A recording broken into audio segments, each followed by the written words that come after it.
Hola a todos, bienvenidos, gracias a los que se han ido conectando. Ya en algunos minutos vamos a dar como hasta las 6:05 para empezar con la transmisión, para empezar con este conversatorio que tenemos el día de hoy con excelentes ponentes, todos de Colombia. Yo sí me encuentro en Perú por los momentos, pero nada, vamos a dar todavía unos par de minutos más y damos inicio a la conversación.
¿Qué tal? Hola a todos, muchas gracias por conectarse, los que han ido entrando. Voy a ir presentando el WebTalk Sende de hoy, mientras se termina de conectar algunas personas.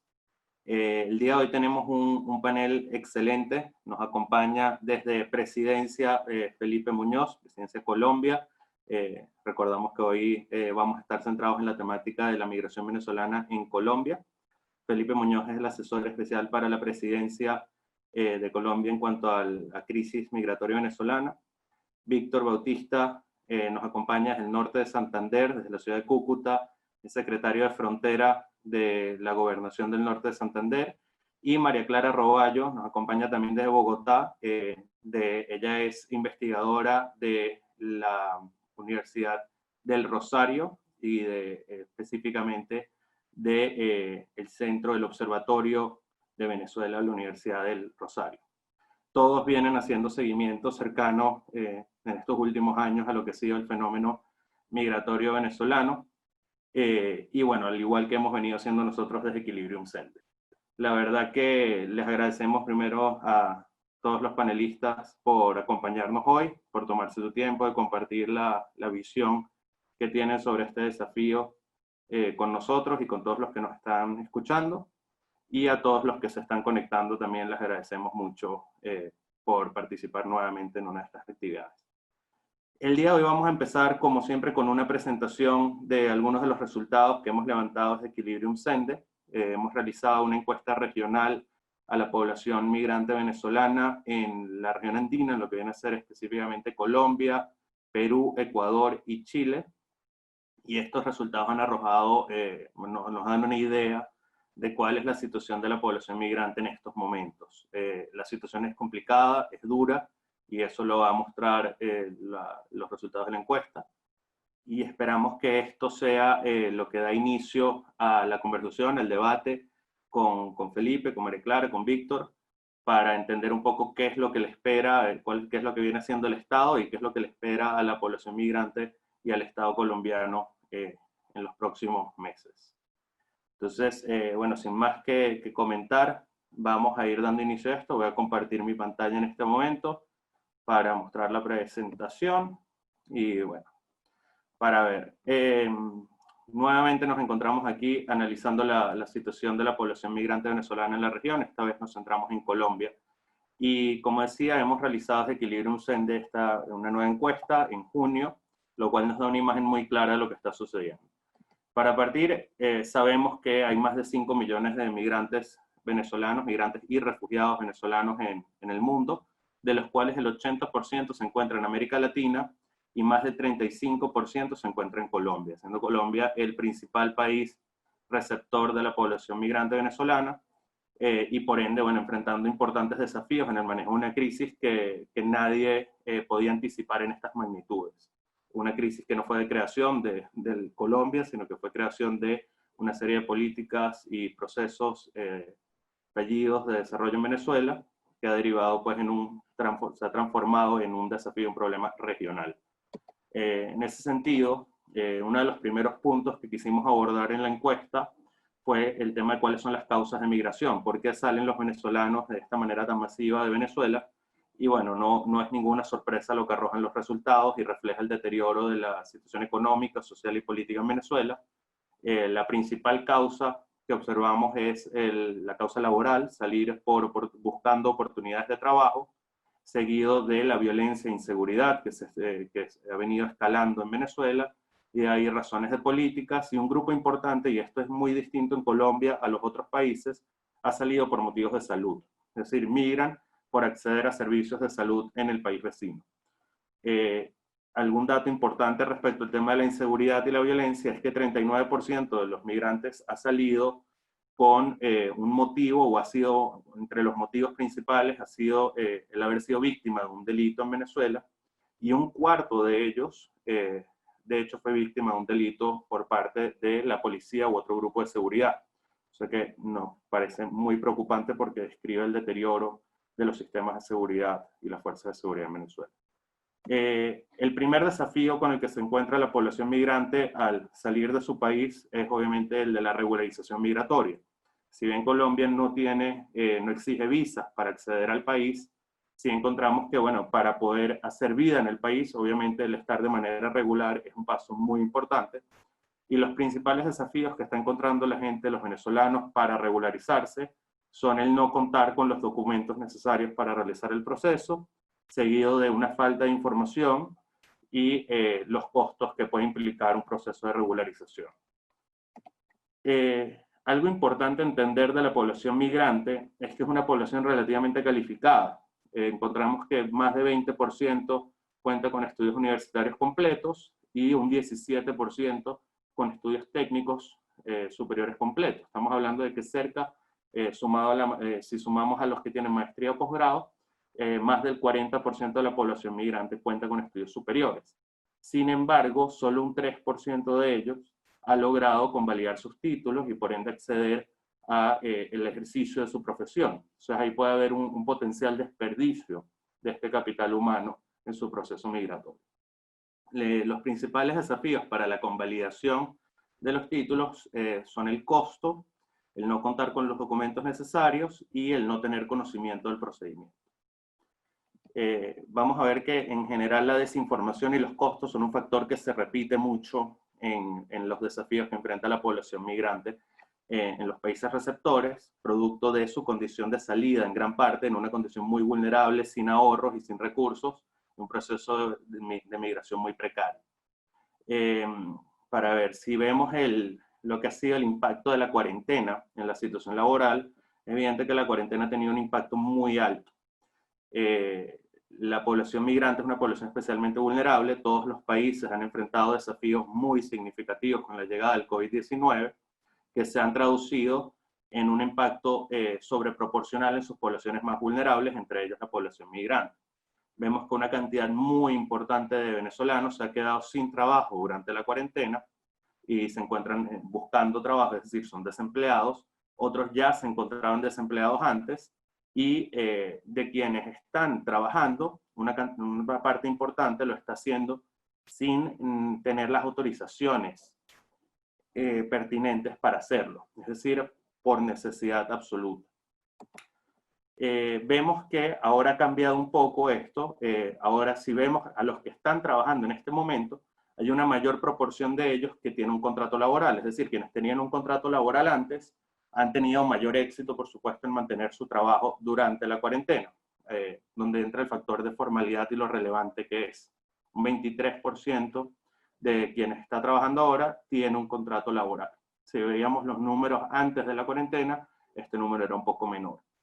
57% lo hace como empleado y 34% como trabajador independiente y un 5% como obrero.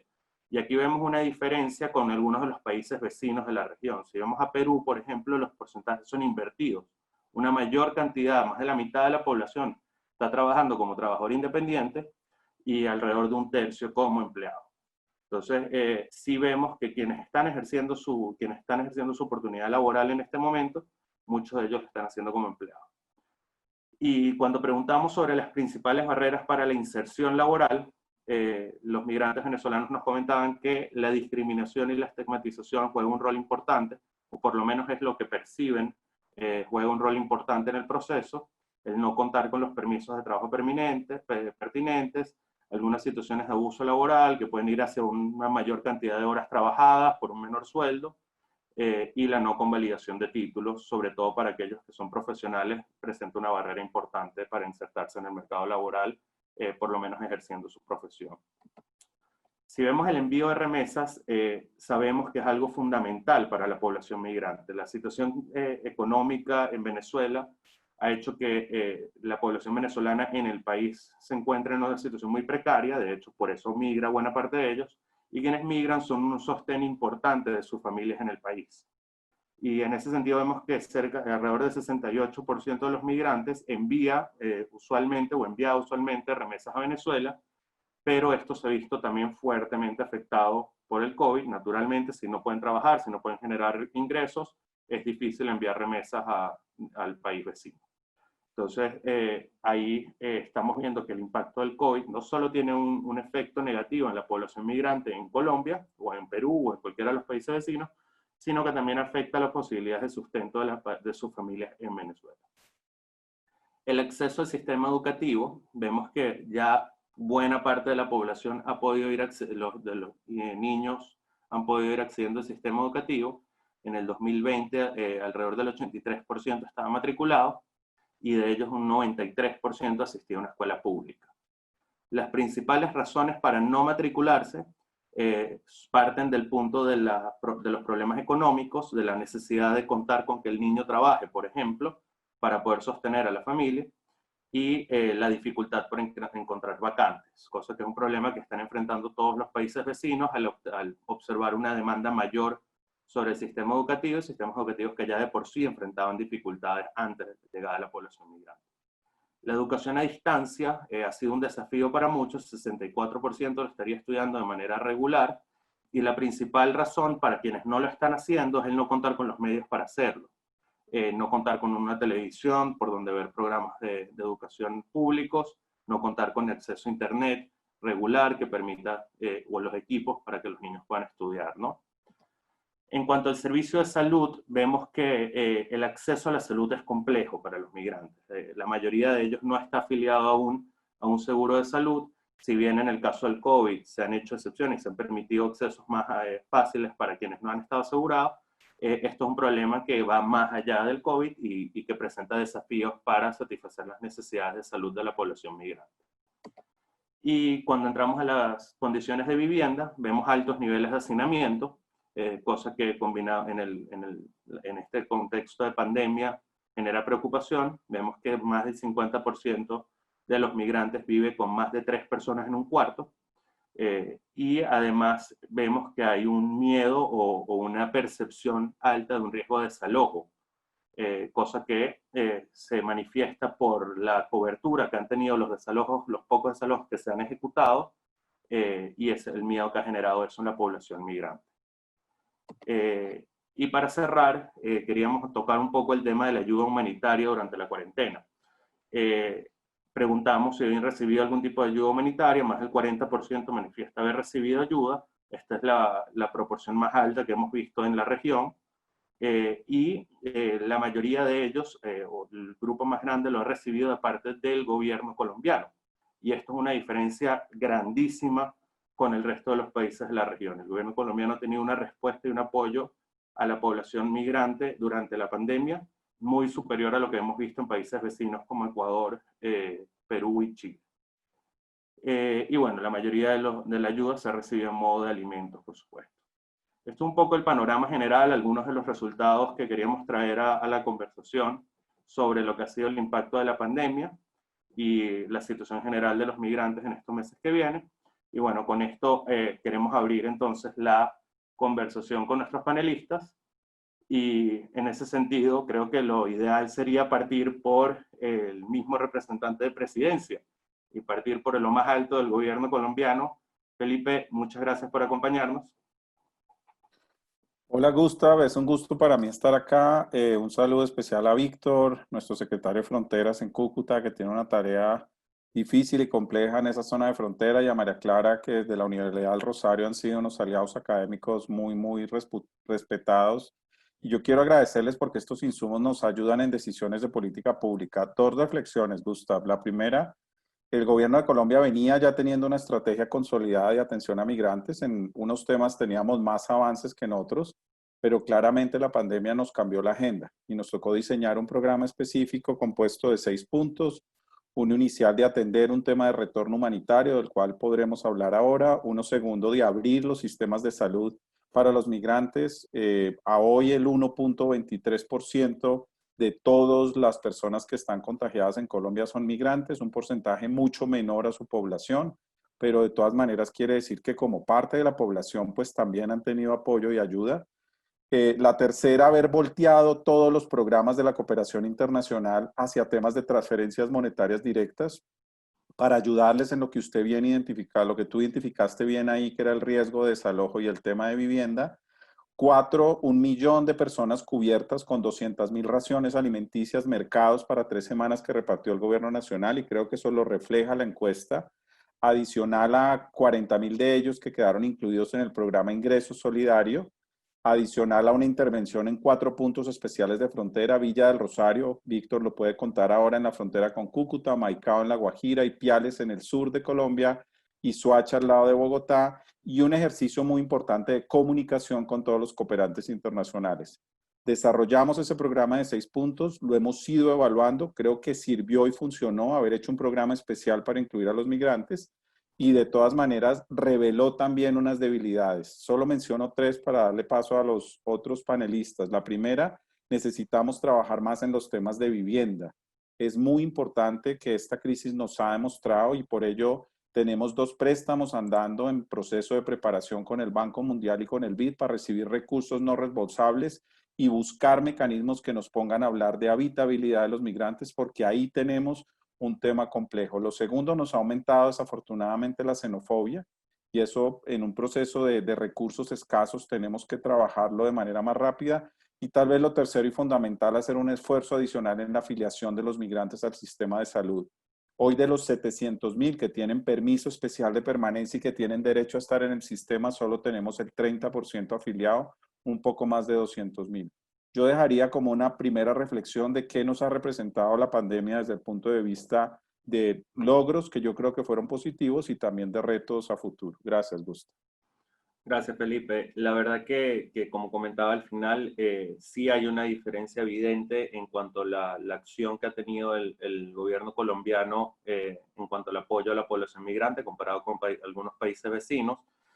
Sin embargo, bueno, la situación se mantiene compleja, y uno de los sitios donde más compleja está es justamente donde se encuentra Víctor en este momento, ¿no? En frontera.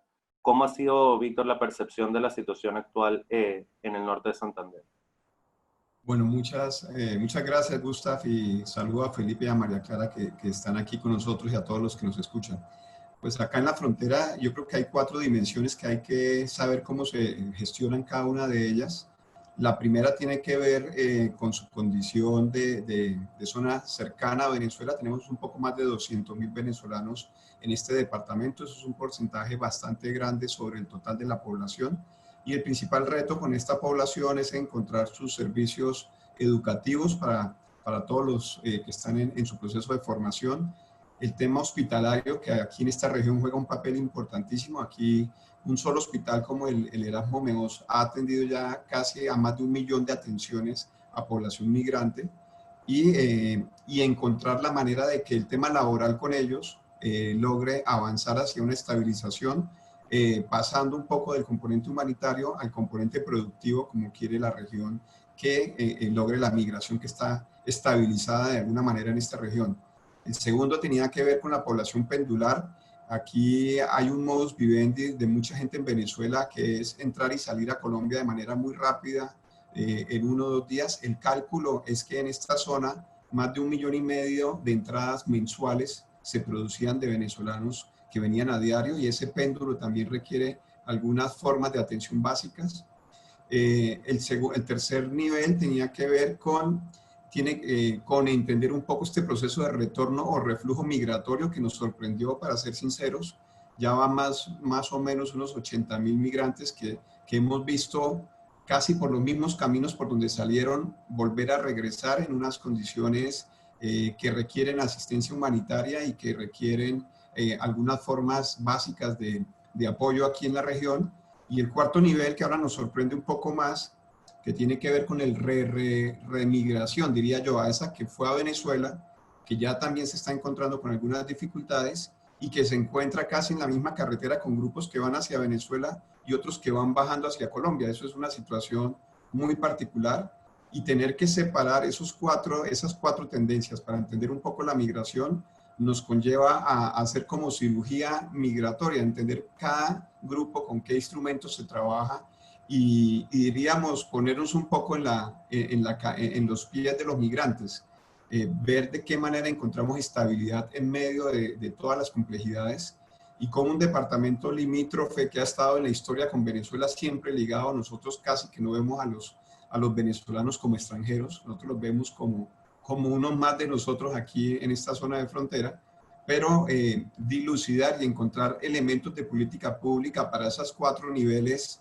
es un gran reto y no es nada fácil, para ser sinceros. Aún así hayan pasado 4 años de esta crisis migratoria que ya nos dan algunas experiencias en esta zona. No, es evidente que el desafío en frontera es particular y tiene unas variables muy importantes, el tema de la movilidad entre ambas, la población que vive en el Táchira y hace vida a cierto punto en Cúcuta. Lo mismo sucedía antes, en mayor nivel incluso, con población que vivía en Cúcuta, hacía vida en Táchira. Efectivamente es una situación bien particular, y ahorita en breves, un poco más adelante, vamos a entrar un poco más en el tema del retorno y los desafíos que implica esto actualmente en el medio de esta pandemia. María Clara, yo quería que tú fueses, buscar que tú jugases un rol aquí de policía. Tú eres parte de la academia, tú vienes haciendo seguimiento al trabajo que hace el gobierno y el Estado para manejar el fenómeno migratorio.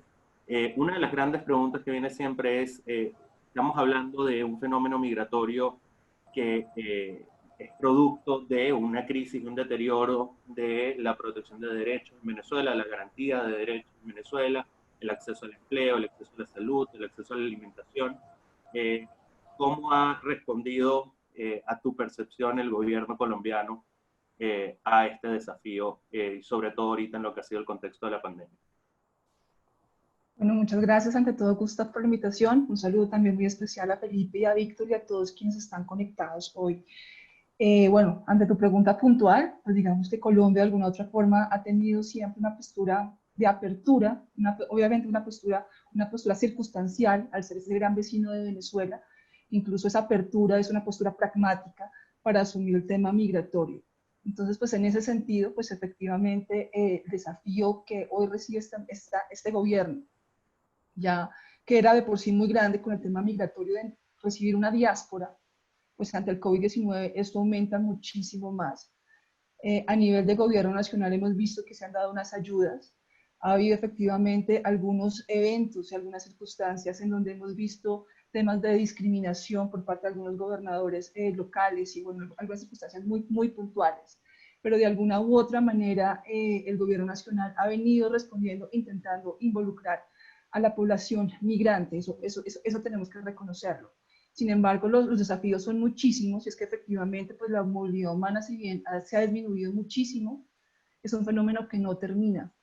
Es un fenómeno que no desaparece, pero sí se hace muchísimo más complejo. Entonces creo que ahí justamente estamos generando, y no lo digo solamente a Colombia, sino a nivel mundial, estamos encontrando nuevas formas de aproximarnos y de entender la noción de frontera y la noción del migrante. Y hacia allí creo que iría como mis dos reflexiones, y es que entendemos que un grupo poblacional muy afectado por la pandemia son los migrantes irregulares. Cerca de la mitad de los 330 millones de migrantes en el mundo son irregulares. Y Colombia, pues efectivamente tiene al menos solamente población venezolana, 1.024.000 de estas personas en irregularidad.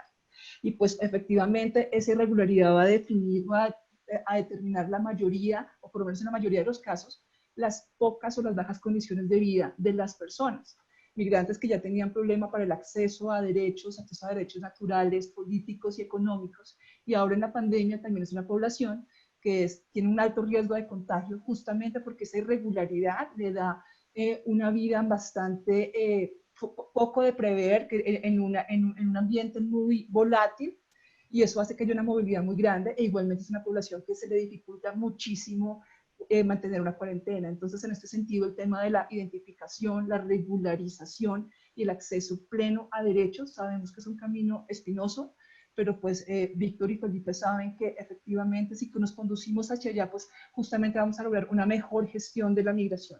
Y el otro tema que lo quiero decir muy puntual es el tema de las fronteras, y es que efectivamente están aumentando las tensiones en estos territorios bisagra frente al tema de la migración y frente a todo lo que puede ser como contacto hacia ese otro. Y tensiones no me refiero solamente en las fronteras político-administrativas, sino también en las fronteras invisibles, esas fronteras sociales, incluso al interior de las ciudades. Entonces, justamente allí hay muchísimos desafíos. Está aumentando justamente la xenofobia, porque justamente la migración está tendiendo a cerrar esa frontera, no verla como un espacio de integración, y pareciera que esta pandemia nos llevará a sociedades más cerradas y autocontenidas. Entonces, en ese sentido, creo que los desafíos son muy altos.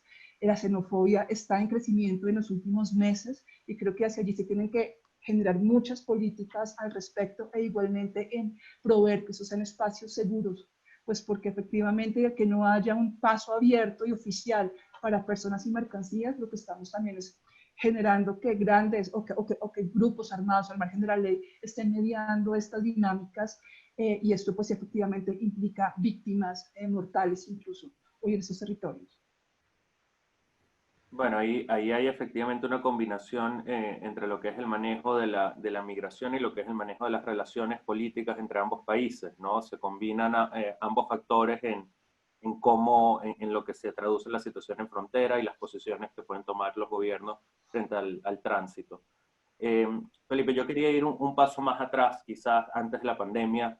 ¿Cuál es la visión que tiene el gobierno colombiano respecto a la migración? Unas críticas que he escuchado es que la reacción ha sido, por quizás parte de lo abrumador y lo rápido que ha sido el proceso migratorio, es que muchas de las soluciones que se han implementado son soluciones con algunas vistas a corto plazo. Entonces yo quería entender un poco cuál es la estrategia del gobierno colombiano, cómo percibe el gobierno colombiano la migración y qué canales busca para su regularización en el mediano y largo plazo.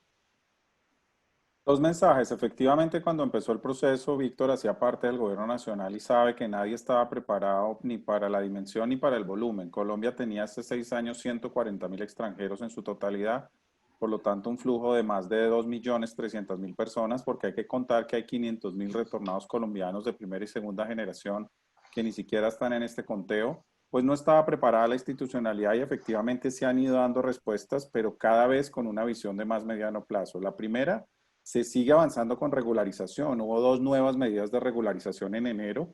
Una, un mecanismo de regularización laboral para quien tenga una oferta laboral, y otra para todos aquellos que entregaron en el 2019. Pero tenemos claro, y estamos trabajando en el gobierno nacional con el liderazgo de la canciller, en buscar un mecanismo de mayor mediano plazo que recoja todos estos permisos temporales y hagamos un solo permiso avanzando, sobre todo que tengan en consideración el concepto de familia, porque si se le da el permiso al niño que estudia en el colegio, pues el proceso del núcleo familiar va a quedar. Esa es la visión que tiene el gobierno. Tenemos que esperar un poco que pase este proceso puntual del tema de la pandemia para poder avanzar. Y el segundo tiene que ver con el tema de salud. El proceso de afiliación no es un proceso de afiliación temporal, es entrar al sistema y al seguro de salud como cualquier otro colombiano, sea en el régimen contributivo si tiene un salario y puede pagar, o sea en el régimen subsidiado. Y el tercero, que tiene que ver con la educación, es dar el ejercicio con el PEB educativo que vamos a sacar, de que queden integrados. Entonces, efectivamente, yo entiendo el mecanismo de que al principio fueron medidas un poco más de corto plazo, estábamos reaccionando a una crisis, pero hoy, que es una realidad y un reto al desarrollo a mediano plazo, nuestras medidas en regularización, salud y educación van en un ambiente de mediano plazo. Y por último, tenemos la visión de la migración como una oportunidad. Y es allí donde lideramos desde mi oficina un documento que se llama el proceso de inclusión económica de los migrantes. Tenemos un equipo de profesionales de primer nivel dedicados a mirar cómo mejoramos el proceso de convalidación para evitar algunas de las quejas que ustedes tienen. Ya logramos, por ejemplo, un acuerdo de la Embajada de Venezuela en Colombia con las universidades venezolanas para quitar ese odioso trámite de la apostilla que nos generaba tantos problemas. Estamos trabajando con la entidad de formación técnica para mejorar la capacitación. Estamos avanzando con el sector financiero para lograr una inclusión financiera y con el Servicio Público de Empleo, quien hace el match entre oferta y demanda para hacerlo. La migración en Colombia no es un fenómeno de corto plazo, es un reto al desarrollo de mediano plazo, y tanto en servicios sociales como en la visión de inclusión económica tenemos una visión de largo plazo, porque sabemos que esto, a pesar de que se devuelva un grupo que es muy pequeño, no es más del 4%, la mayoría se va a quedar en Colombia por varios años. No, creo que es fundamental el entender la migración de esta manera. Creo que sobre todo al comienzo del proceso se veía como que un proceso que iba a ser temporal y que por ende se buscaron soluciones temporales, pero creo que queda en evidencia que a medida que pasa el tiempo cada vez será un proceso de mayor tiempo en permanencia por parte de los migrantes, ¿no? Mientras más tiempo se tome un cambio estructural en Venezuela, más tiempo, más probable es que mayor proporción de los migrantes se queden en Colombia. Víctor, me gustaría hacerte una pregunta similar. A nivel de la regional, de la gobernación, de lo que sucede en el norte de Santander, ¿cuál es la visión frente a la migración y tomando en cuenta lo que es esta relación que existe tan presente entre el Táchira y norte de Santander? Bueno, yo como lo decía al principio, lo que más se busca es estabilidad. Preocupa mucho la inestabilidad cuando vemos migrantes de un lado a otro tratando de buscar caminos. Yo creo que eso da una sensación de incertidumbre bastante compleja. Por eso las administraciones actuales quieren profundizar el modelo de estabilización socioeconómica. Nosotros pensamos que con un tema de registro y regularización podríamos avanzar mucho más en la parte laboral. Eso jugaría un papel muy importante. También hay ciertos componentes que empiezan a jugar una sensibilidad bastante difícil de manejar en lo que tiene que ver con la seguridad. Hay un porcentaje de delitos cometidos por hermanos venezolanos que ya es algo alto en esta ciudad, y eso complica un poco la percepción de la migración y entra en el área de las estigmatizaciones y en el área de las tensiones de convivencia, diría yo que, y por eso es muy importante también, entre otras, avanzar en el registro, porque el tema de la judicialización en procesos de criminalidad, que si bien son excepcionales, empiezan a jugar un papel de percepción muy importante en la ciudadanía. Entonces, en este año, primer año, nosotros queremos lograr algunos pilotos y algunos éxitos con migración positiva. Hay unos aspectos en las zonas rurales y en algunas industrias que están listas a contratar personal venezolano que tenga su condición regular migratoria.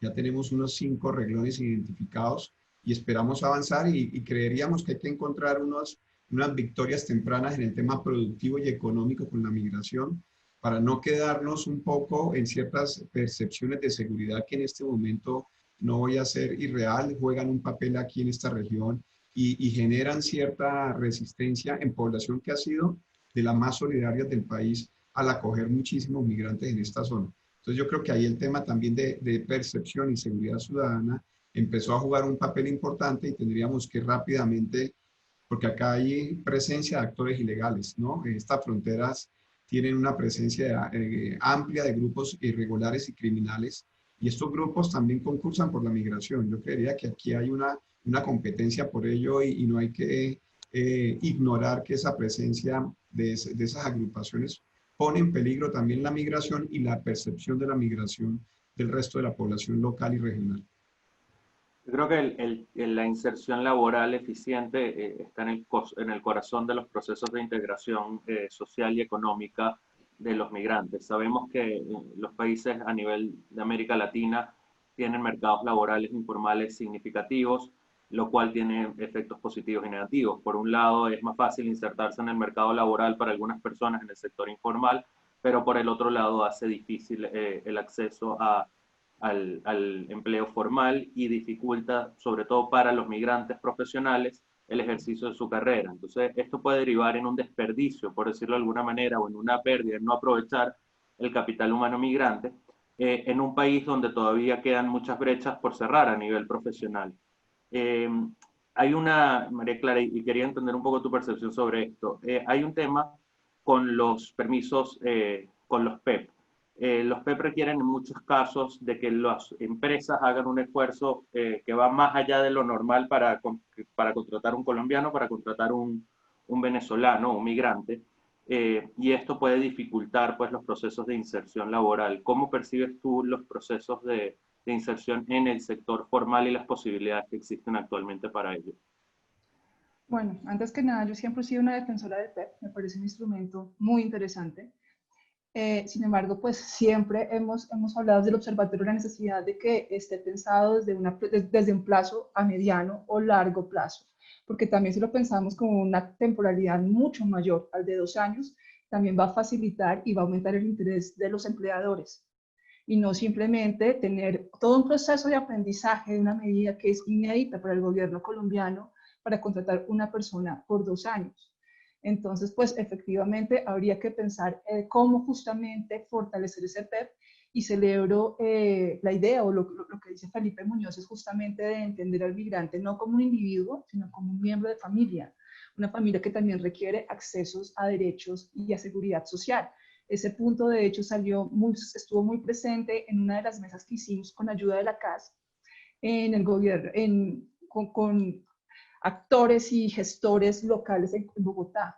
Nos pedían justamente que se pensara en la concepción de familia y especialmente con este nuevo el PEP, que es el Permiso Especial de Permanencia para el Fomento y la Formalización, justamente pensado en que pues, las personas, como ya sabemos, los migrantes pues hacen parte de núcleos familiares hoy en día. Entonces, pues el tema laboral tiene que ver, creo que es un engranaje de muchos ejes. Por un lado está el tema de la regularización, también está el tema de un consenso social, porque ahora percibimos al migrante como una amenaza o como un competidor desleal, sabiendo que no es así, incluso es una población vulnerable en el mercado laboral. Entonces hay que hacer allí justamente campañas que derriben todos estos mitos, pero igualmente en el sector educativo tenemos que trabajar justamente para que los niños migrantes, que sabemos que es un porcentaje importante de esta población, permanezcan en el sector educativo y se logren graduar. Creo que allí, si queremos efectivamente una migración productiva y una migración vista desde un panorama holístico, necesitamos trabajar en muchos frentes. Felipe, vi que levantaste la mano. No, es que quería un poco para hacer una conversación agregar algo a lo que dice María Clara. Los resultados del DANE de ayer de pobreza multidimensional, DANE para los que nos ven fuera de Colombia es la entidad que maneja las estadísticas, muestran obviamente una afectación en algunos de los hogares, en algunas de las ciudades que tienen población migrante, y una de las causas es el no acceso a los temas laborales o de regularización. ¿Esto por qué lo digo? Lo digo para ser realistas y pragmáticos en el abordaje. El tema de integrar a los migrantes no solo es un tema de lujo o no solo es un tema de qué chéveres y qué generosos somos. Es un tema que le conviene a Colombia y el no hacerlo nos va a afectar los propios resultados económicos para Colombia. Yo no estoy diciendo que la causa de aumento de la pobreza solo sea por la migración, pero sí es un factor en el cual obviamente la condición en pobreza multidimensional que mide varios dimensiones, no es la pobreza solo monetaria, sino la de capacidad de las casas, el hacinamiento que ustedes mostraron y el no acceso a salud o a una circunstancia, pues afecta los mismos resultados económicos del país. Es decir, esto no solo es un tema de vocación altruista, sino que es un tema de decisión en beneficio de propio Colombia que necesitamos avanzar muy rápido y por eso ese equipo de profesionales que tengo dedicado a este tema en particular para trabajar con los departamentos, con el liderazgo de Víctor y del gobernador del norte, con la ayuda de la academia en avanzar en la estrategia de inclusión económica. Ahí me gustaría preguntarles tanto a ti, Felipe, como a Víctor, la opinión pública en contra de la migración, la xenofobia, etcétera, dificultan la toma de decisiones de políticas públicas en pro de la integración. ¿Cuál es el rol del Estado? ¿Qué es lo que vienen a hacer ustedes para combatir la percepción negativa que puede tener parte de la población frente a la migración venezolana? Sí, yo diría dos cosas también para oír a Víctor, que la vive más a diario. La primera, afortunadamente el gobierno de Colombia y el presidente Duque no se ha movido por las encuestas. Si hubiera sido por eso, esto no es un tema popular y no hubiera tomado decisiones tan valientes y generosas como las que hemos tomado. Pero también tenemos que reconocer que hay presión y lo que hemos venido haciendo es trabajar en tres frentes. El primero con el Ministerio de Educación para trabajar mucho en los colegios. Hoy tenemos en matrícula, para que tengan orden de dimensión, 347,000 niños y niñas aspirando a cupo en los colegios públicos colombianos. Eso es casi la matrícula de una ciudad como Cali, que es la tercera ciudad de Colombia. Es decir, que es realmente importante la dimensión y creo que en los colegios tenemos que empezar a trabajar unos temas de integración que son súper importantes. En Cúcuta, por ejemplo, están haciendo unos ejercicios bien interesantes en eso, tanto la secretaria departamental como el secretario Charri en Cúcuta, para entender que eso es una realidad y que si desde los niños entendemos que ellos están. Segundo, mejorando las campañas con las personas de cooperación internacional, pero lo tercero, el tema de seguridad ciudadana, como lo dice Víctor, es un factor que genera muchos sentimientos de xenofobia. Por eso también tenemos un experto en el equipo con el cual en algún otro momento podemos hablar, romper una serie de mitos que hay sobre el real involucramiento y en los sitios donde hay problemas, como Villa del Rosario en la frontera, Maicao o Arauca capital, enfrentarlo, porque desafortunadamente puede haber algunos migrantes que estén siendo capturados por organizaciones criminales en una frontera que es compleja para las actividades. Eso tampoco lo podemos desconocer porque sería tonto de nuestra parte. Yo diría que ahí tenemos tres frentes en los que estamos trabajando en el tema xenofobia. Víctor, ¿tú cómo lo ves? Sí, sí, yo creo que aquí los alcaldes, obviamente hemos tenido tensiones, en los discursos a veces tienden a ser facilistas y es fácil ponerse del lado de lo que quiere oír la gente y eso sería lo más peligroso.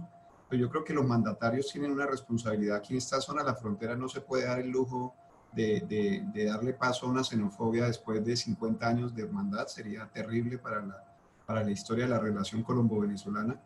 Pero hay elementos importantes. Yo creo que si los alcaldes y gobernadores encontramos en el permiso especial para la formalización laboral un instrumento donde el sector privado juegue el papel que tiene que jugar, o las casas, o todo, donde está la informalidad, donde trabaja el migrante venezolano, lo va formalizando poco a poco, tenemos una posibilidad de dar un salto cualitativo. Yo creo que hay un poquito de hipocresía también en sectores privados. Yo creo que hay que invitar a que se identifiquen de manera correcta las capacidades que tú decías que tienen los venezolanos que han estudiado también y que se han formado, y darles un pago digno, un pago formal, y tener una formalidad laboral que es para los colombianos y para los venezolanos también. Entonces, yo creo que ahí los mandatarios tienen el instrumento, ese instrumento migratorio está en marcha. Nosotros vamos a tener en 10 días ya la primera formalización de un par de empresas que contrataron profesionales en el sector del agro y en unos sectores productivos, y hay que mostrar unas victorias en la parte económica para que la migración tenga otro tema distinto al humanitario, que yo creo que está un poco sobrecargado, y eso nos lo están reclamando muchos actores en la región y en ciertas comunidades. Perdón, solo una cosa, Gustav, y creo que es que Víctor tocó un punto clave en este tema de la xenofobia. Tenemos también que dejar de usar los términos nosotros mismos como funcionarios públicos, tragedia, crisis, complejidad, porque además tampoco toda la población venezolana es población vulnerable. Eso no es cierto. Aquí hay profesionales, trabajadores, claro, afectados por la pandemia, como los demás colombianos. O sea, aquí todos estamos afectados. Pero yo creo que hay otra cara de la migración de los trabajadores, los emprendedores. Creció el número de empresas en las cuales se están creando, están en las universidades, están enseñando, son profesores, para que no solo se vea esto, como lo dice Víctor, desde una carga, un problema, sino simplemente un grupo humano diverso, unos con problemas, pero otros que ya le están haciendo unos aportes inmensos a Colombia. Hay un punto que a mí me preocupa un poco, que es el tema de los trabajadores independientes, que es algo que se va a ver en auge ahorita en el periodo posterior a la pandemia. Efectivamente, la economía del país se ha visto afectada por esto, la generación de empleo se ha visto afectada por la pandemia, y implica que mucha gente va a optar por el trabajo independiente como un mecanismo de vida, de subsistencia. Y ahí mi pregunta sería, María Clara, ¿cómo ves tú la evolución de este nuevo sector que va a estar en crecimiento? ¿Qué oportunidades identificas para ellos en el sector laboral. Y por ahí preguntaban también un poco del tema de los gremios, que los gremios pueden poner problemas para la formalización, que el acceso a financiamiento puede ser complejo, también por parte no de regulaciones del Estado, sino por las acciones mismas de las entidades financieras. ¿Qué alternativas van a haber ahora para los trabajadores independientes, aquellos que no puedan integrarse a una empresa formal o informal incluso? Bueno, pues el panorama realmente no es muy alentador, todavía no se sabe muy bien hacia dónde van a ir las dinámicas laborales en Colombia, pero pues sí es fácil suponer que efectivamente estos trabajadores independientes e igualmente la informalidad pueden aumentar de una forma más preocupante de lo que ya venía siendo. Entonces, pues en ese sentido creo que hacia allí justamente todas estas estadísticas, todos estos estudios son muy bien recibidos para saber hacia dónde guiar el país, porque no es solamente los migrantes, son la sociedad en general. Una sociedad que efectivamente empieza a ver sus economías familiares menguadas. Lo digo por el aumento del desempleo que ya empieza a verse, incluso el tema de remesas. No, no olvidemos que cuando hablamos de migración también hablamos de una sociedad colombiana que ha migrado. Cerca de 5.000 millones de dólares llegan por concepto anual a remesas a Colombia, y seguramente este será un fondo o unos dineros, un rubro que se verá afectado. Entonces, pues efectivamente todo esto va a generar un ambiente de tensión social y tensión económica muy compleja que tenemos que pensar y saber cómo se va a manejar en un momento de post-COVID-19. Sabemos también que las crisis generan también soluciones e incluso terminan generando evolución en muchos temas. Entonces creo que el tema del emprendimiento puede ser un tema interesante que hay que apoyar, y hay que apoyar fuertemente justamente a los pequeños emprendedores que van a tener justamente la necesidad de tener financiación y pasar tal vez todo ese, o por lo menos destinar un porcentaje de las ayudas que se están dando ahorita en ayudas asistenciales, también a contribuir a una mirada mucho más de integración socioeconómica hacia la migración. Yo creo que la pandemia ha puesto en evidencia muchas debilidades estructurales que tienen los países en todo el mundo, desde los países más desarrollados y obviamente lo hemos visto en Latinoamérica. El tema de la informalidad ha quedado en evidencia las consecuencias que puede tener frente a un shock de este estilo. Y yo creo que va a abrir las puertas para una serie de reformas estructurales a nivel de Estado en todas las áreas.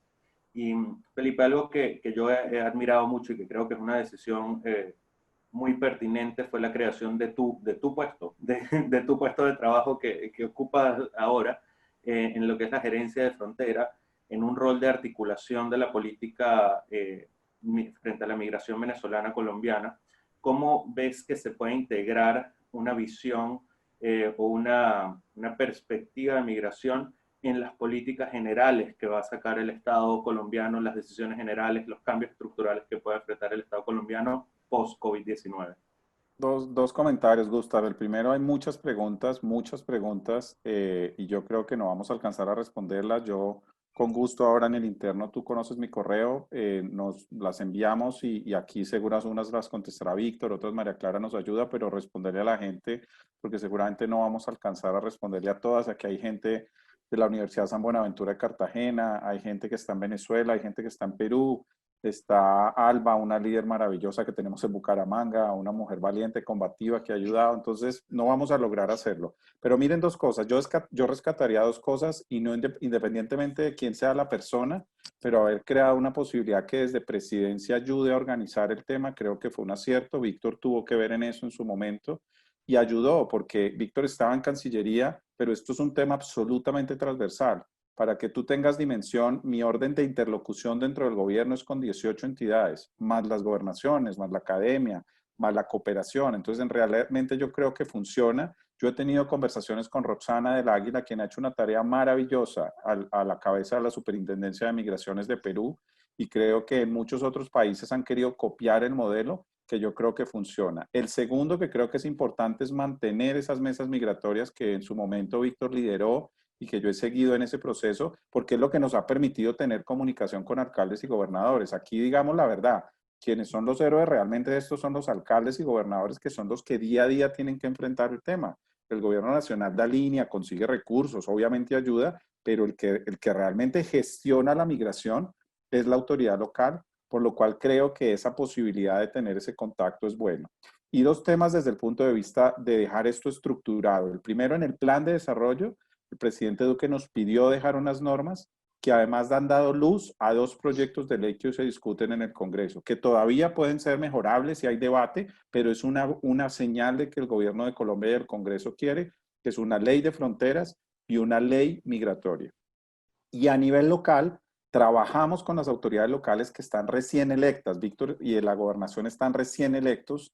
Nosotros como gobierno ya vamos en la mitad. Y ahí en los planes de desarrollo de los municipios más afectados por la migración, que es para 4 años, dejamos unas normas migratorias. Nuevamente con una visión de largo plazo y no una visión de respuestas puntuales en el tema. Hay muchas preguntas sobre el tema del PEP, del PEF. Todas las responderemos en su momento. Yo creo que Víctor quiere hacer aquí un apoyo en este tema.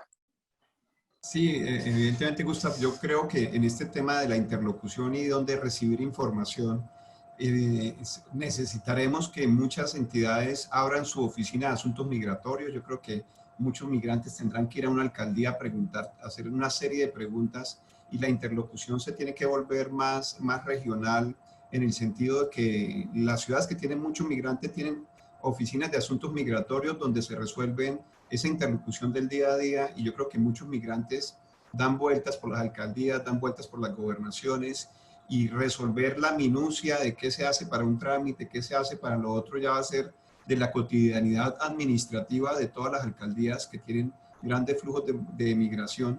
Y seguramente tendremos que mirar en función pública cómo logramos que tengamos esas oficinas de información, incluidos ojalá, como lo hay en muchos países europeos, con migrantes que trabajan su propia interlocución desde la administración pública. Yo creo que ahí, entendiéndose entre el mismo migrante, hay una gran posibilidad de avanzar y poder tener como una mayor difusión de información. Víctor, quería también tocar un poquito más el tema del retorno. Es algo que preocupa mucho. Hay consultas respecto a por qué no se han habilitado más espacios en el norte de Santander para quienes están intentando retornar. El régimen de Nicolás Maduro ha tenido una posición bien fuerte hacia los venezolanos que están intentando retornar. Los ha llamado, los ha calificado de armas biológicas hasta cualquier cantidad de cosas. Y esto obviamente complica la acción en el norte de Santander en cuanto a cómo procede la situación. ¿Cuál es la situación ahora en frontera para quienes buscan retornar? Bueno, nosotros en esta situación de COVID y precisamente en una semana muy crítica como es la que estamos en alerta naranja, siempre planteamos la posibilidad de mandarle un mensaje a la gente que esperara un poco con esa movilización. La veíamos inconveniente, la veíamos poco gestionable de parte nuestra por no tener toda la capacidad de recibir tanta población, y más sin una frontera abierta como está desde el 14 de marzo. Hoy nosotros tenemos una acumulación de 1.800 migrantes solamente. Hay 500 bien protegidos con todas las medidas sanitarias en una estación sanitaria de un puente internacional que todavía no está en sus funciones naturales, y tenemos una aglomeración de 1.200 personas que sí tienen dificultades de protección, que no están en buenas condiciones y que estamos tratando de resolver en el intervalo de unos próximos 10 días.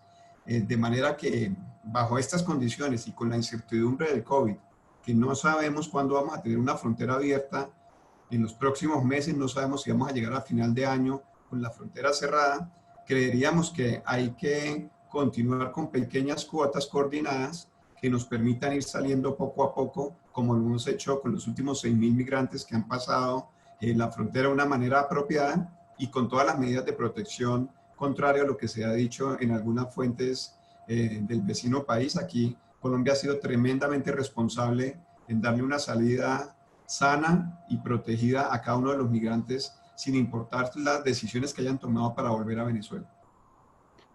Yo quería, para ir cerrando ya la conversación, estamos sobre la hora, tenía una pregunta para María Clara y una pregunta para Felipe todavía, que Víctor, estoy seguro que vas a poder colaborar ahí. María Clara, ¿cómo has visto tú desde la academia, formando parte de lo que viene a ser la sociedad civil en grande, la articulación entre el Estado y la sociedad civil, los canales que tienen de acceso, las oportunidades que hay para articular soluciones, propuestas, etcétera? Bueno, yo creo que allí hay que trabajar muchísimo más. Y es que efectivamente estamos en la construcción de una política migratoria que no solamente tiene que tener diálogo con los territorios, sino también un diálogo mucho más abierto con la sociedad civil. Sabemos que no es un proceso de generar consensos fáciles, pero efectivamente hay un capital humano en temas de ONGs, ayuda, órdenes religiosas, que son muy, muy importantes. Sabemos que el gobierno, y sabemos también que Felipe pues ha trabajado mucho, y Víctor también, en buscar sinergias con estos actores, pero eso tiene que ir mucho más allá del gobierno nacional.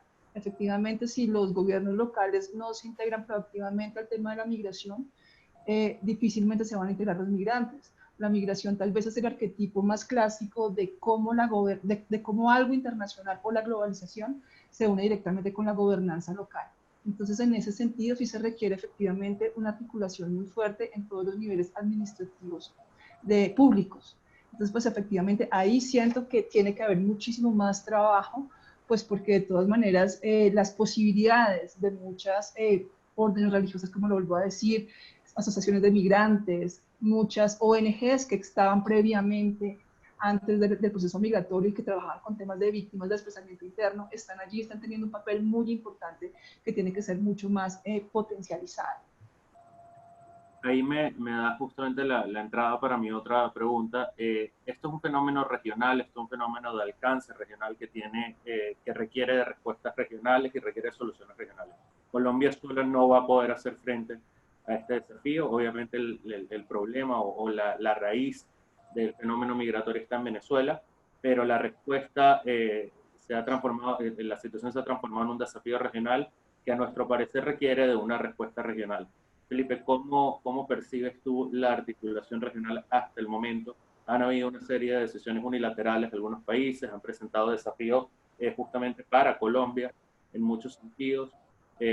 Bueno, Cúcuta es la salida o una de las puertas de salida, no solo de los venezolanos que salen a Colombia, sino los que van a Ecuador, Perú, etcétera. Entonces, ¿cómo se percibe desde el gobierno de Colombia, desde tu oficina, la articulación regional frente a este fenómeno?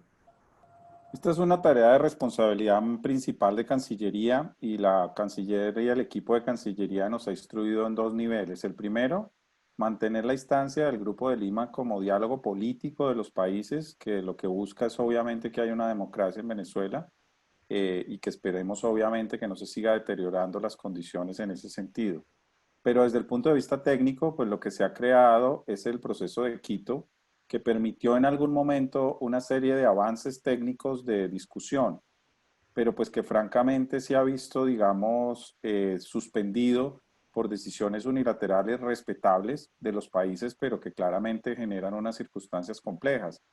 Porque recordemos que los cierres y las restricciones en frontera no vinieron solamente desde el momento del COVID, vinieron desde antes y eso empezó, digamos, a dificultar el proceso. Yo creo que en etapa post-COVID, para pensar en positivo, todo este tema de lo que va a empezar a imponerse en el mundo, ojo, no en la región que van a ser los pasaportes sanitarios, de eso es lo que vamos a empezar a hablar en temas migratorios. Estoy seguro que María Clara y el equipo ya van a estar investigando ese tema, porque ahora la preocupación es ese tema de las enfermedades, de la pandemia, y ahí vamos a tener que hacer un acuerdo con los países. Con Perú mantenemos una conversación muy fluida con la Superintendente de Migraciones, con Ecuador y Cancillería también lo hace. Pero creo que la verdad la pandemia, para ser muy sinceros, digamos, nos ha alejado de unas instancias de cooperación y lo que estamos es controlando más unos flujos en este momento en frontera. Pero creo que la conversación tiene que avanzar hacia unos mecanismos que nos permitan garantizar un proceso de mejor coordinación regional. Y solo para hacer un comentario, la sociedad civil es absolutamente vital. Aquí en Colombia, gracias a las asociaciones de venezolanos, como la coalición de las asociaciones venezolanas, y sé que por ahí está Juan Viloria o su presidente, han hecho una tarea que nos ha sido muy útil a nosotros, porque son quienes nos ayudan a canalizar una serie de dudas y de angustias, y yo le aseguro que el 80% de las preguntas es falta de información. La gente pregunta cosas que uno dice, pero ¿cómo? Si esto lo hicimos, si eso sí se puede. O sea que tenemos que mejorar en ese tema de comunicaciones. Por lo tanto, después coordinamos para recibir con gusto las preguntas y poderles dar respuesta adecuada, las que sean de mi nivel, las que estén en cabeza de Víctor y las que estén en cabeza de María Clara. Gusto. Bueno, muchísimas gracias, Felipe. Víctor, no sé si tienes algún último comentario y vamos cerrando. No, yo creería que acá estamos todos en una gran represa de pobladores suramericanos y esa represa requerirá muchos mecanismos de facilitación y las fronteras tendrán que jugarse un papel y yo creo que Suramérica y Colombia tienen un gran reto porque no es un tema en el que Colombia se pueda quedar solo, evidentemente, con un tema, digamos, no solamente el tema migratorio, no digamos el problema, no es un problema, sino con el tema migratorio no puede ser exclusivo de un país y Sudamérica tiene un siglo XXI con migraciones que atender y tendrá que dilucidar sobre el papel de la migración en toda la región. Muchas gracias, Víctor. Bueno, con esto vamos cerrando. Yo creo que el desafío que presenta el fenómeno migratorio venezolano va a tener mucho trabajo por delante, tanto para el Estado colombiano como para toda la sociedad civil, todos los actores y todos los países vecinos que buscan atender este fenómeno. A todos los que quedaron con preguntas abiertas, sé que son muchas, sé que muchas de ellas están relacionadas a lo que tiene que ver con los trámites. Por favor, háganoslas llegar por correo y vamos a ver cómo las podemos atender. Las que podamos encontrar la respuesta nosotros los ayudaremos, si no los derivaremos a los panelistas del día de hoy, a quienes les agradezco muchísimo por habernos acompañado, por donarnos un poco de su tiempo y su conocimiento para esta conversación y espero que se pueda repetir. Gracias, Gustavo. Un saludo para ti, para todos los peruanos, para Lima, que también han vivido momentos complejos, para Roxana y las autoridades migratorias también de Perú. Esto es un problema continental, este es un reto de todos y aquí seguiremos avanzando y gracias a lo que hace Equilibrium Sende, que nos ayuda a dar luces y datos para seguir avanzando en esta política pública. Bueno, sin más que agregar, les agradezco también a María Clara, a Víctor y a todos los que participaron y estuvieron tan activamente presentes en este conversatorio y esperamos verlos en el próximo WebTalk Sende. Gracias y que tengan una buena noche. Chao, Gustavo. Buenas Gracias, noches a hasta todos. luego.